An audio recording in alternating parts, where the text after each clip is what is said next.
So continuing looking at how we can conquer heart disease, how we can keep the heart with all diligence, because out of it are the issues of life. What I wanted to do in our first presentation is give you background and give you reasons why heart disease happens and to show you the truth on it.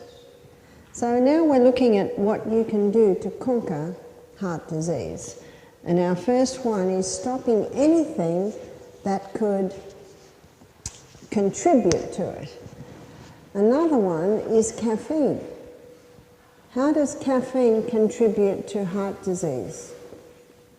How does caffeine contribute to high blood pressure?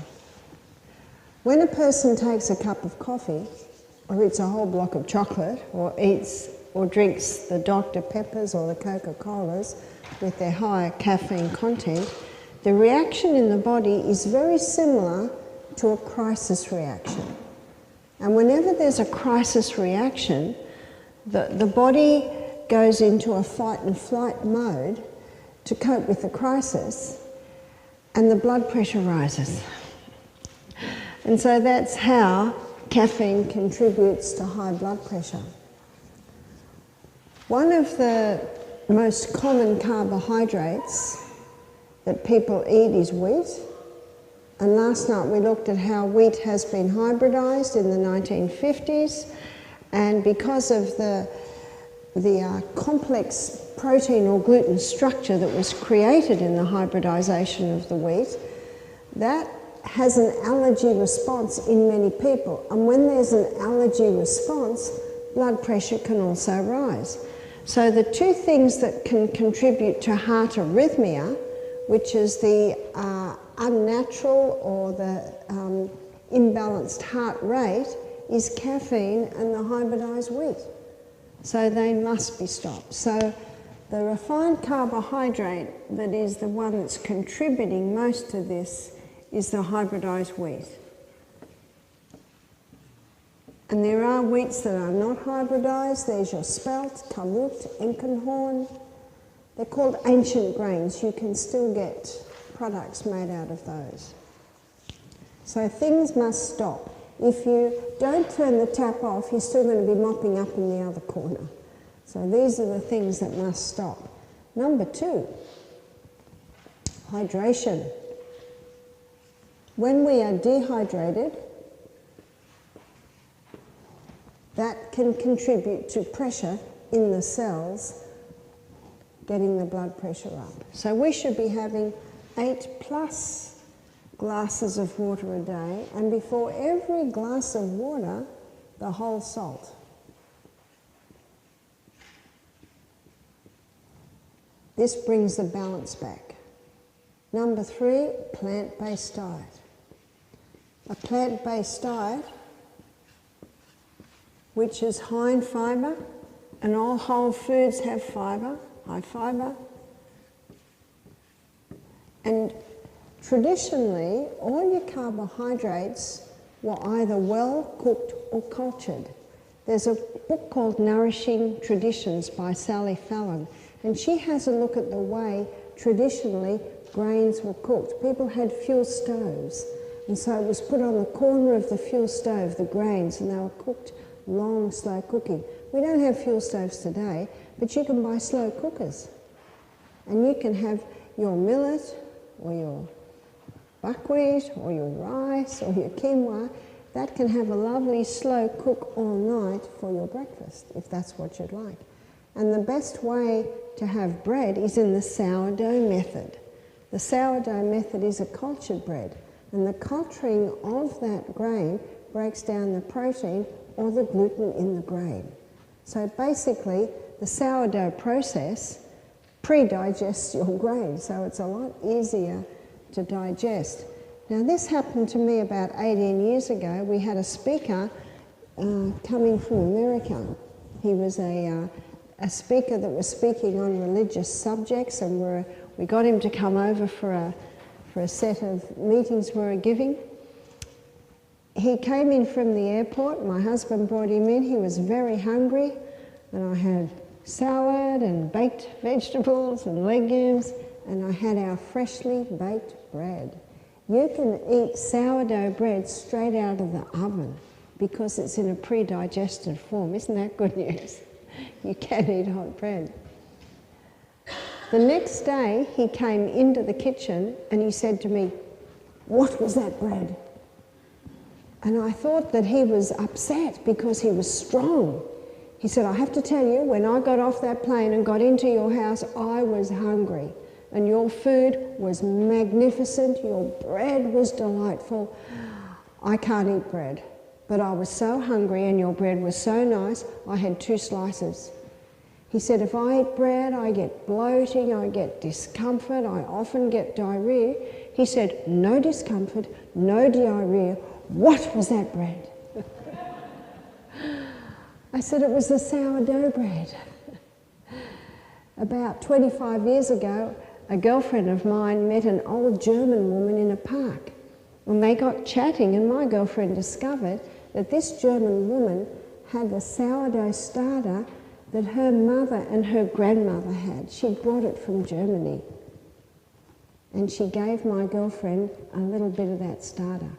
And that's the starter that I used for many, many years. My daughter brought it with her over to America, and her good friend Tristan, she gave some to him, and that's the simple needs bread that you can get. We have been having some at lunchtime. So isn't that good news? You can still get that. But that's why that bread caused no discomfort to this man. So when you've got a high fibre diet, make sure your grains and your legumes are well cooked, well soaked, or cultured so that they're digestible. Generous proteins. And remember those legumes, they must be soaked, very well rinsed. Get that dirty water away. And your nuts and your seeds are also excellent forms of protein and fats. So these are the 3 essential food groups. Number 4, exercise. The heart is a muscle, and the more you use that muscle, the stronger it gets. And the form of exercise that is the most potent in strengthening the heart muscle is the high-intensity interval training. I read a book called Body by Science by Dr. Doug McGuff. And this doctor, who's a heart doctor, he was looking at a form of exercise to help his heart patients strengthen their heart. And he discovered that the high-intensity interval training was the most effective. And as the name implies, these are intervals of high intensity, intervals of recovery, and they're usually done for a cycle.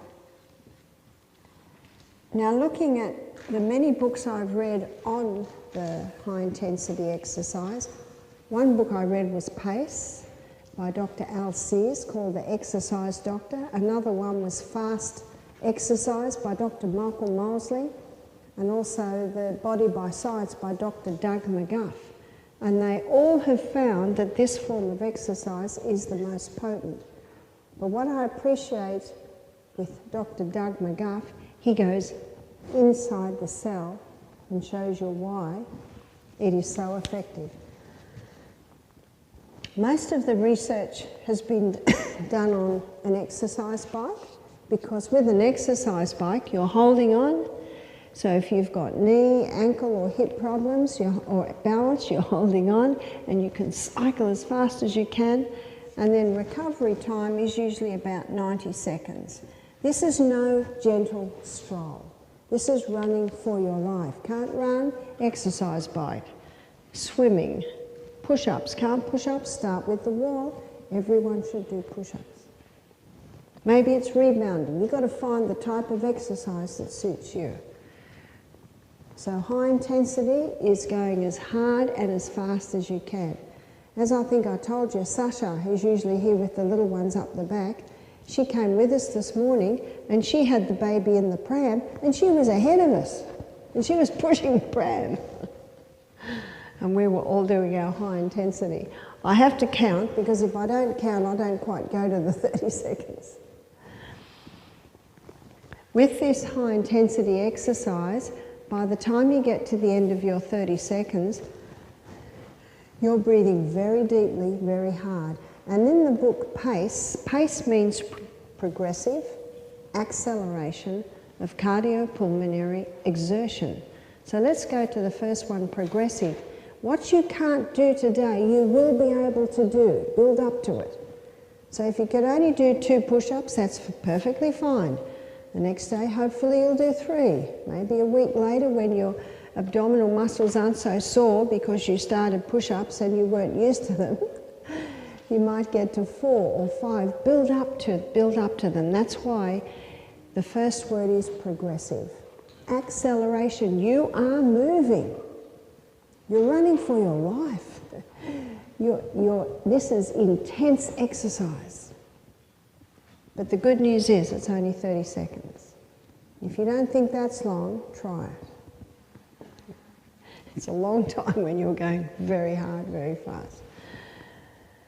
So progressive acceleration. C is cardiopulmonary. The heart muscle, the more you use it, the harder you push it, the stronger it gets, and the stronger it gets, the less it has to beat. So let's compare a heart that has a pulse of, let's say, 46 beats per minute. That heart is so strong, so powerful, it doesn't have to beat much. So it's boom, boom, gosh. That's like emptying the bathtub with a bucket. But let's look at someone who's got a resting heart rate of 75 beats per minute. That's boom, gosh, boom, gosh, boom, gosh. They're emptying the bathtub with a little teacup. It is estimated we only have so many heartbeats per lifetime. Which one's going to last? The strong one. And how much rest does it get? Boom, boom, rest. Boom, boom, rest. Whereas the little tiny one, boom, boom, rest, boom, boom, rest, boom, boom, rest. And this isn't genetics. It's exercise. The more you exercise, the more you push your heart, the stronger it gets, the less it has to beat. So cardiopulmonary. So looking at Dr. Alseer's book, PACE, Progressive Acceleration, the C takes in cardio and pulmonary. That's your lungs. And what the Framingham Heart Study found, remember that famous heart study, it found that by the age of, I think it was by the age of 60, people had lost 40% lung capacity, the average person.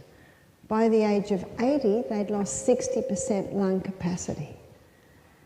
So if someone's lost 40% lung capacity, does that mean only 60% of their cells are giving 36 units of energy? If someone's lost 60% lung capacity, does that mean only 60% of their cells are giving this? All the rest are only giving the 2 units of energy? Because that's where the gaseous exchange takes place. So why have people lost lung capacity? Because they've stopped doing this. And many people only breathe with their high chest. They're not breathing with their abdominal muscles. And when you run for your life, your lungs really stretch. And you might find when you start doing this, it hurts. Don't worry about that. That's all those little bronchioles in the bottom part of your lungs that haven't been used for a while.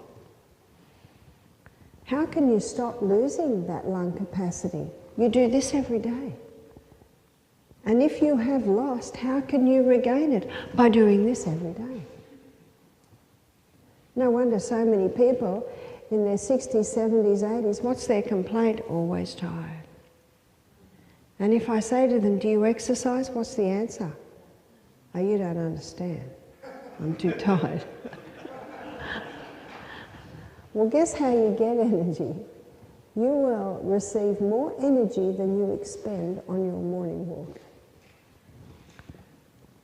So recovery time, the research shows that the best recovery time is not stopping, though you might feel to. though you might feel like you'd like to just have a little rest. The best recovery time is to keep moving.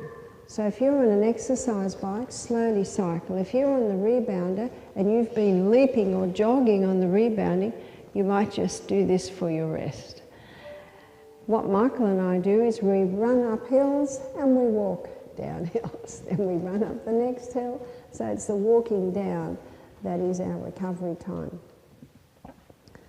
And if I know recently I had quite a big hill, so I did 30 seconds and I just did half the hill. So then I turned around and I just did some stretches with the arms, with the shoulders, with the legs, stretch the legs. So just do some gentle stretches. So gently move the body until that, once again, your breathing has come back to normal. It's usually done for a cycle of 6. Now the maths on that is not very long. That's only 15 minutes. Now remember why Doug McGuff did this. He did this for his heart patients. But I want to show you what that's doing. So the 20-step pathway is a very fast pathway, whereas the 8-step pathway is a slow pathway. And there's a rate-setting enzyme in there that will always keep them, this one slower, that one faster. So when you're doing the high-intensity interval training, and when you get to the end of your first session, your first 30 seconds, 20-step pathway speeds up. 8-step pathway speeds up. No wonder, you're running for your life. But because that fast pathway is going so much faster, it's making more pyruvate than can be fed into the 8-step. And so what it does is it causes the excess pyruvate to be stored as lactic acid. You've heard of lactic acid. But what's exciting about this is in recovery time, when you're just doing some gentle stretches or some gentle cycles, your liver converts that lactic acid back into pyruvate and feeds it into the powerhouse. You know what that means? When you're in recovery time, you're burning just as much fuel as when you're running for your life. That's good news. But the other good news is your lactic acid is getting mopped up. And that explains why this is such a powerful form of exercise. You will find that all personal trainers are training their athletes in this now because they have found that this sort of training gives them an edge. And of course, in competition, you've got the best athlete from every nation, the best athlete from every town. And this form of training gives an edge. It's also less time and yet more powerful. So the person that does the high-intensity interval training, they will find that their fitness levels exceed the person that does the 5K jog every day. I love it because I don't have a lot of time. I'm very busy. I just have a tiny little chunk every day. So when we're getting to our second set of high-intensity interval training, now the glycogen stores are getting plucked. Remember, these glycogen stores are like a little bunch of grapes. They're little molecules of glucose already sitting in the muscle cell, getting plucked, sent down the pathway, plucked, sent down the pathway. But probably by the end of the third set of high intensity, we're running out of glycogen stores. So what's the body going to use for fuel now? The brain causes the pituitary gland to release the human growth hormone. And the human growth hormone, it's very busy when we're growing. When we stop growing, it goes into retirement. I stopped growing at 16, that's probably not a surprise to you. But my son William, he grew 2 inches from, I think it was 20 to 22. Boys can still be growing a bit later. But it goes into retirement when we stop growing. But you've created a bit of a crisis in the body with this high intensity running for your life. Like there's a tiger after you. And so we're running out of fuel and the human growth hormone is released. And it activates a hormone that releases fat cells, which is hormone-sensitive lipase. Hormone-sensitive lipase is the enzyme that breaks down fat stores. Tomorrow, when we look at fats and we look at digestion, we're going to see that there are different lipases released in the body to break down the fat we eat. Whereas this lipase, it's breaking up the fat stores. The human growth hormone also stops burning glucose as fuel and becomes a fat burner. And we can see why when we look at how glucose only gives 4 calories per gram, whereas fat will give 9 calories per gram. And a calorie is a unit of energy. So with this high intensity we're doing, we have to go to the high octane fuel, so to speak. The human growth hormone also increases the body's ability to utilise protein. Protein's essential for the building in the body. Protein's essential for healing. Protein's essential for maintenance. So we need to eat adequate protein. We need to make sure we're not drinking a lot of water with our meals, which will water down our digestive juices, as we'll see tomorrow night when we go on the journey through the gut. Well, here's another aspect. This high-intensity interval training will increase the body's ability to utilise protein. The human growth hormone also increases the circulation of the blood to the skin. That means it slows down aging. Keeps your feet and your extremities warm because the blood's moving. Remember, the blood is the life of the flesh. The movie stars pay $1,000 a week for this because their profession, their work is dependent on them looking good. Well, you're getting it cut price today. 15 minutes, high intensity interval training a day will cause a release of the human growth hormone and it will remain active for 24 hours. That's a good deal, isn't it? It's the best insurance policy you can make. The busier my program is, the more I make time to exercise. Because I know that my performance in the work that I do is dependent on exercise. It's dependent on a few things, but exercise is a big one.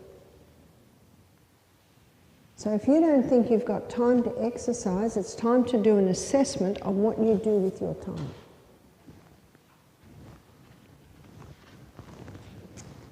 And you'll come to the conclusion after you start doing this that you can't afford not to do it. I challenge you and see if you're not better prepared physically, mentally, spiritually, emotionally for everything that happens in the day when you implement the exercise. And remember, Dr. Doug McCuff, he did this for his heart patients. And he says in his book, when you start to do this, we're not going to be able to hold you down because your energy levels will be so good. Because when you do that and those lungs expand, does that mean every cell in the body is going to be getting 36 units of energy? Well, I've got some good news. I draw it as if there is one energy cycle per cell. There can be hundreds. In fact, the more you exercise, the more energy cycles the body develops because it needs those little machines that make the fuel or use the fuel to give you energy. And that's why exercise is absolutely essential if you want a strong heart. Sleep. Last night we looked at why we sleep.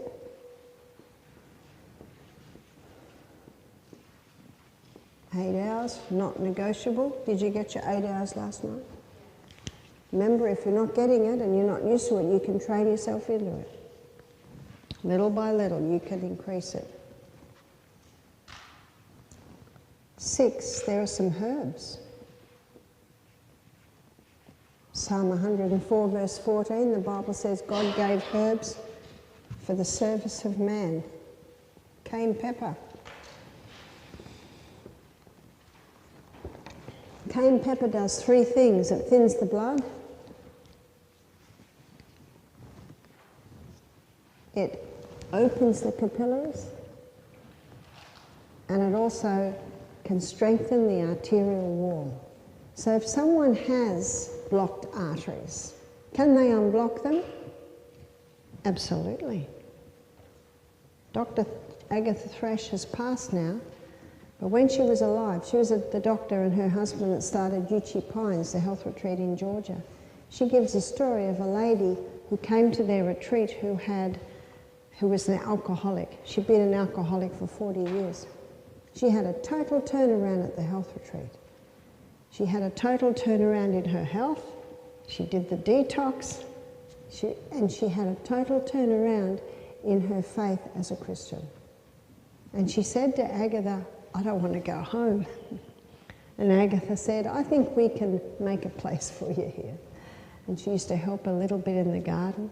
When she came, she had 80% occlusion of her main arteries. That means she was built up with that atherosclerosis.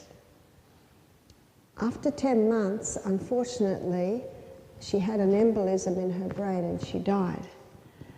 Agatha did a post-mortem on her, and her arteries were clear. That's 10 months from 80% occlusion or blockage to totally clear. And she was not a young woman, she was in her 70s. You can't always put a name or a number on it, because there's only one way to really test it, and that's an angiogram, and that's putting radioactive dye into your blood, and I don't know, I'm not real happy about that. But we had a guest, and he was a Samoan man, big man, and he was in his late 60s, and he had had an angiogram because he was getting so many pains in his heart, and he had 85% blockage of 2 main arteries. But he didn't like the alternatives. He did not like the sound of having a bypass. He said, do you think you can help me? And I said, if you choose to come here, I believe you will be helped. Now, he found it very hard to exercise because he got so breathless. The blood carries the oxygen. So if not a lot of blood's getting through, one of the reactions is the person will get breathless very easily. So he got breathless very easy. I said, when you get breathless, stop. Breathe very deeply, let your breath come back, and walk again. I said, you might only be able to do 10 steps on the hill and then stop. And that's what he did. After 2 days, he was doing 15 steps, then stopping. By the end of the week, he was doing 30 steps and then stopping. And I said to him, I can't tell you for sure, but the fact that you're not as breathless tells me that I think the arteries are starting to clear. So he never had to have his operation, and he never had a heart attack, and he never had a stroke, and he never went back to have another angiogram. But the fact that he no more had the heart pain, he also was able to exercise. That was telling him that his arteries are starting to be clear. So cayenne pepper, how much do you take? Start with 1/4 teaspoon. And that can be taken, I think the easiest way to take it is in about 1/3 cup of water, just a little bit of water. And down it goes. It'll give a little tingle, but the tingle passes quite quickly. As you get used to it, and that's 3 times a day.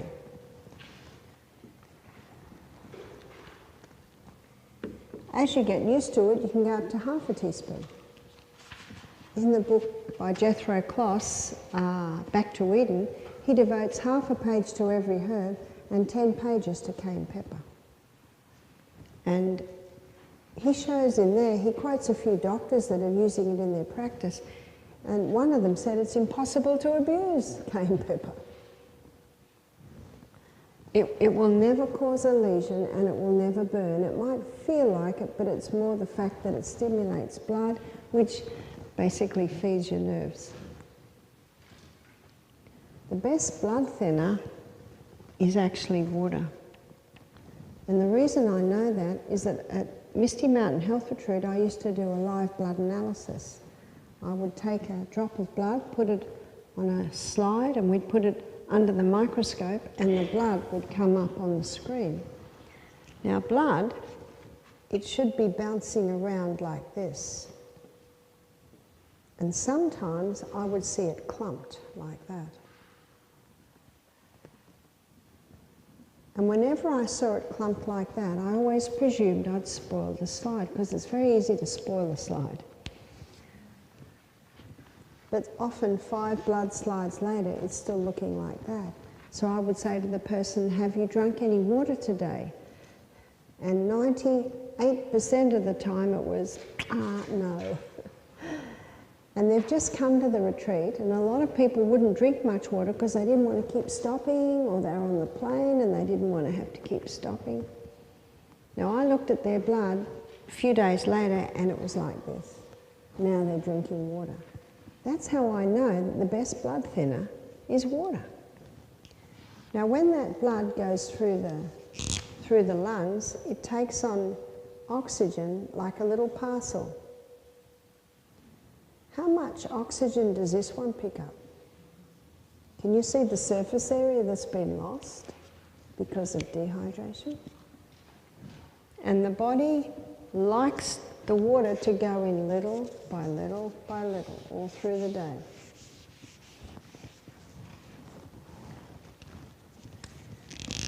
The other heart herb, which is a specific for the heart, is the hawthorn berry. And the hawthorn berry strengthens the heart. If the blood pressure is high, the hawthorn berry will bring it down. If the blood pressure is low, the hawthorn berry will bring it up. And by the way, if there's any bleeding in the body, the cayenne pepper will seal that bleeding. But it can also dilate all the blood vessels. Now, it seems to be that the cayenne pepper and the hawthorn berry do opposite things. How can this be? Psalm 104 verse 14 says, God gave herbs for the service of man. So these herbs come in and they work with the needs of your body. Medication does not do that. Medication just comes in and medication says, I've got a job to do whether you need it or not. So the man that came to our health retreat, his name was Henry, this is a few years ago. He was in his late 60s and he was on 6 medication. He was on medication for blood pressure, for blood cholesterol, for blood thinning, blood sugars, and also gout and stomach ulcer. So I said to him, are you interested in coming off any of your medication? He said, no, thank you very much. I'm happy with my medication. I've just come here to lose a bit of weight. Now, I always respect everyone's right to choose what's going into their body. But we gave him hawthorn berry every day. So 2 teaspoons are cooked in 1 cup of water, and we gave him 4 cups of that a day. Because it's a hard berry, it has a gentle simmer for 15 minutes. At the end of the week, we don't see a lot of change in blood pressure in a week. At the end of the week, he said, I'll take some hawthorn berry with me. Henry rang me up 4 months later. He said, I'd like to come and get more hawthorn berries. He said, I'd like to get some of my friends off their medication.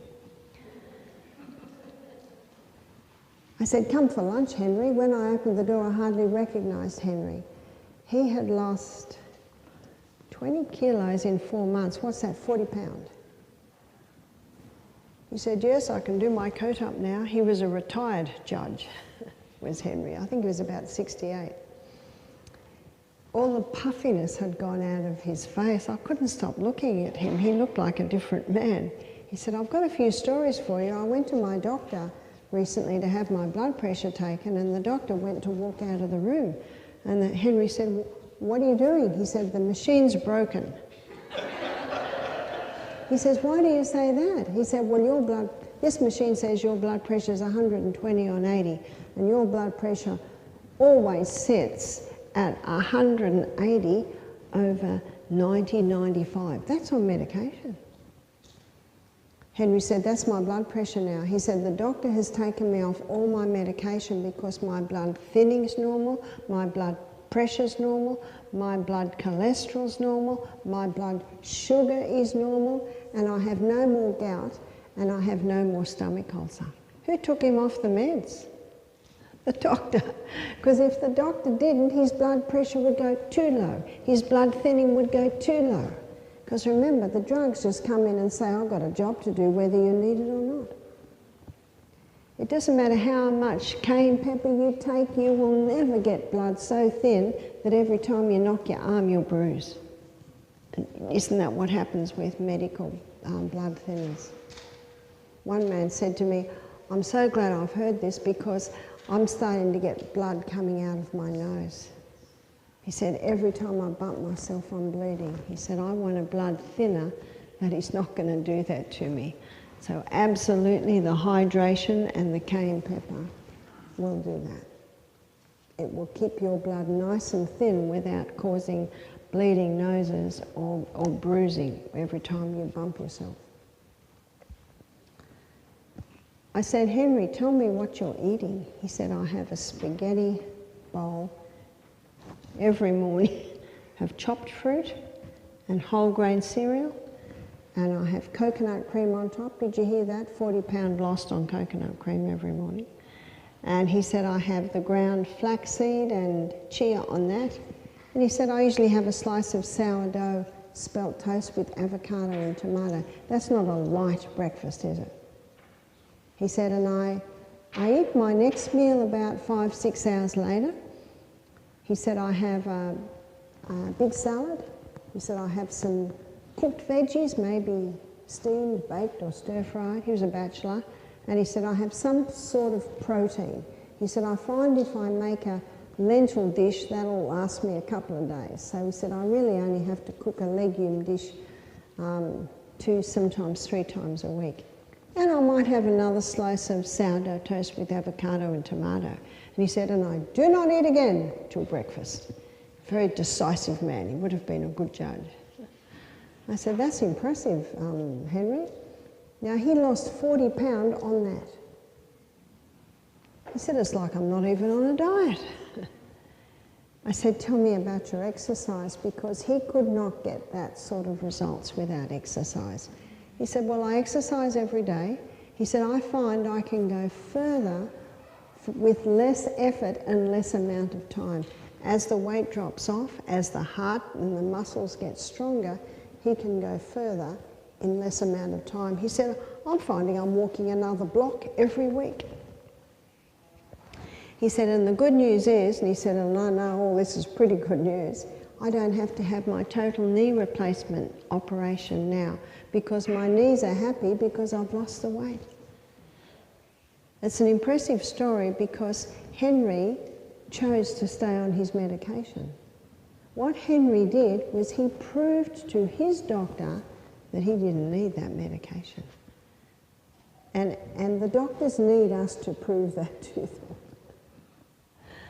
Some people, I find, when they hear this lecture, they stop their medication. You can stop the cholesterol-lowering medication immediately. There will be a side effect, though. Your memory will return. But even if you've been on it 20 years, you can stop it immediately. The blood thinners that they advise are often aspirin. The research now is showing that aspirin causes eye bleeds, brain bleeds and stomach bleeds. It's one of the #1 causes of stomach ulcer. And that can be stopped immediately. Just make sure you're drinking adequate water. You've got to do your part to make sure that blood's nice and thin. With the blood pressure medication, the hawthorn berry can be used in conjunction with that. And what I find when people start losing weight, they start exercising, start drinking more water, the blood pressure automatically starts to come down. And what some people choose to do is, as it comes down, then they'll start easing off their medication. So the hawthorn berry, you can drink it as a tea, or you can take it in a tablet or a capsule form, and you can be having 4,000 to 5,000 milligrams a day. It's a very safe herb, and it can be used, as I said, in conjunction with other medication, not a problem. As with the cayenne pepper, that also can be used in conjunction with other medication. So you can see why I wanted to devote 2 meetings to heart health, because I wanted to cover every single aspect of high blood pressure, of heart health.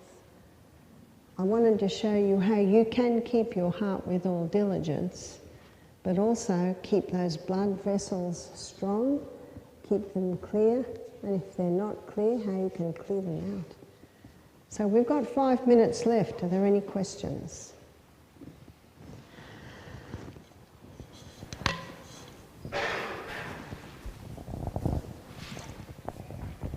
Barbara, I wanted to ask a couple of questions about exercise. The push-ups, can they be done from the knee, or should they be done from the feet? Ladies can do knees. Okay. But make sure that your body is a board. Right. So when you do the push-ups, you don't go like that. You must have that board up and down. What about jumping rope? Jumping rope one can do. The problem with jump rope is there is a bit of jarring there, but it's very important if you jump rope or if you run, you must toe strike. Okay. Because our toes were designed to cushion and take the load. Unfortunately, with many joggers today, it encourages heel striking. And it's the heel striking when running that causes lower back and hamstring problems. But the beauty of the rebounder is there's a cushioning effect. There's no jarring with the rebounder. So the rebounder is superior to the skip rope. Okay. Just one more question. Well, I've got the cereal that you would cook overnight. You said millet and buckwheat. What were the other ones? Quinoa. Quinoa. Brown rice can be a nice overnight cereal too. Okay.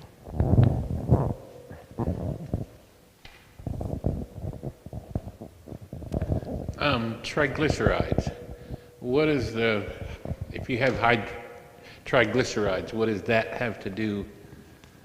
This is triglycerides, the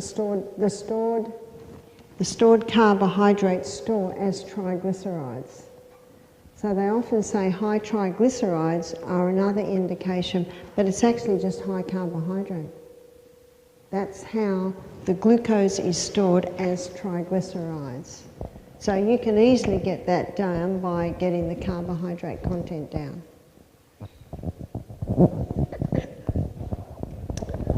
Dark chocolate or cocoa? Is it good? Sorry, what was that? Dark chocolate or cocoa? Dark chocolate. Dark chocolate has caffeine in it, and it certainly doesn't have as much sugar in it. There's not a lot of caffeine in 1 square, but not many people can stop at 1 square, so they're actually best, they're best not having it. Vitamin D pills, are those good for you? Because my husband tells us that that helps with COVID, preventing COVID, and every time I take a vitamin D pill, my legs hurt. Okay, well my suggestion is don't take the vitamin D tablet anymore. I don't, I stopped. The legs are telling you not to. The best place to get it is out there in the sunshine and take the tops off, get as much exposure as possible. And it is true that vitamin D does help with every disease. Yes, I've come across this quote in Counsels in Diets and Foods. It says, "The stomach has not power to convert poor, heavy, sour bread into good food, but this poor bread will convert a healthy stomach into a diseased one." So what is the difference between the sour bread that you're referring to and the one she talks about here? If you let sourdough bread sit too long, it goes sour and heavy, and it's indigestible. She says in that quote, bread should be light and sweet, and a very good sourdough bread is light and sweet. It would be better if the sourdough bread was called cultured bread, because it's a cultured bread. So I've got a few comments on that. So Jesus talked about the sourdough bread in a few illustrations. He said, the kingdom of heaven is like a woman that took a little bit of leaven and put it into the flour, and it leavened the whole lump. And he also said, I think it's 1 Corinthians 5 verse 6, know ye not that a little leaven leaveneth the whole lump? That's the sourdough bread. And when the Israelites were in the desert for 40 years, and they had to put leaven out of their house for 7 days while they were celebrating the Passover, what was the leaven? There is only one thing that it could have been, and that is the sourdough culture. And all through Europe for centuries, the sourdough bread is the only bread that people ate. And as I said, like sauerkraut, if you let it go too long, it can go bad, it can go sour, really sour, and produce alcohol. Then it shouldn't be eaten. Bread should be light and sweet, not sour and heavy. I hope that answers your question. I'll ask more later. For therapeutic purposes, is there a danger or benefit in doing plant-based ketogenic diet? There certainly is a benefit in doing the plant-based ketogenic diet, and personally, I mostly do that.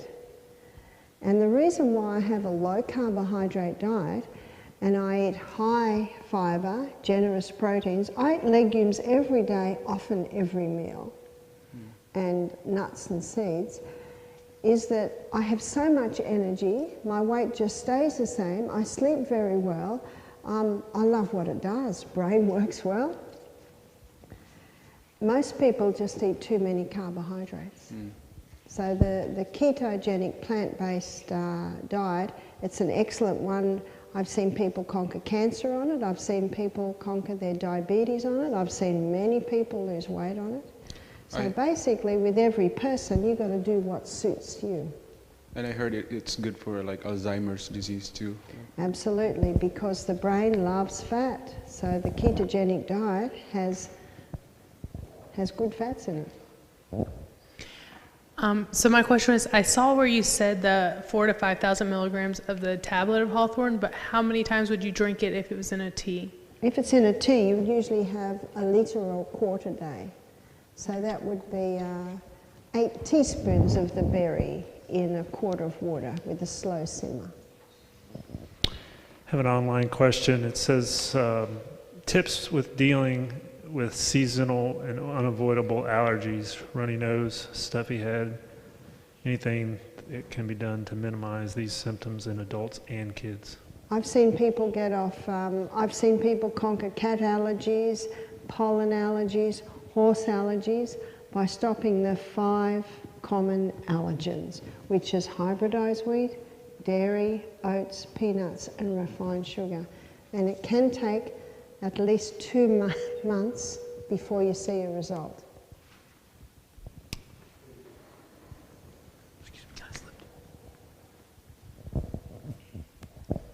What would you recommend for somebody who's on Plavix because they have multiple vessel stents, not cardiac, but... Sorry, they have what? Multiple, like my hepatic artery and portal vein and SMA has a stent in it, and so I'm on Plavix to keep my blood from clotting. Plavix, sorry, the accent, I'm not used to that accent. And I can understand the person can be a bit hesitant, but I've met people who have stents and they do this. Okay. And they find that it works very well. And you mentioned that the potatoes, if they were not organic, they had the Roundup on them. Is there anything you can do, like peeling the potato or anything that would eliminate that? No, there's nothing you can do. So, sorry. Is that sweet potatoes as well? Sweet potatoes are not a potato, they are a yam. So the sweet potato is harvested totally differently. I'm going to kind of elaborate a little bit on this. Back in 2005, I had a cardiac arrest from from a birth defect 3 times in one night. And when I left the hospital, I ended up on all this medication. And about 10 years afterwards, I couldn't walk up my steps. They had given me Lipitor 80 milligrams. That's a lot.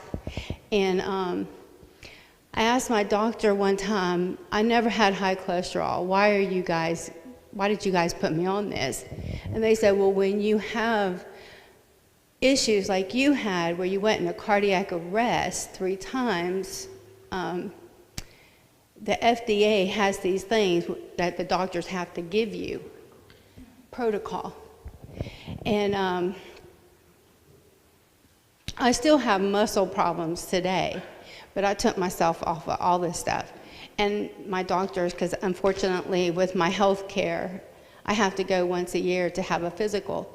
And they give me the hardest time about, you're not on cholesterol, you're not doing this, and I had a bypass because I had a birth defect.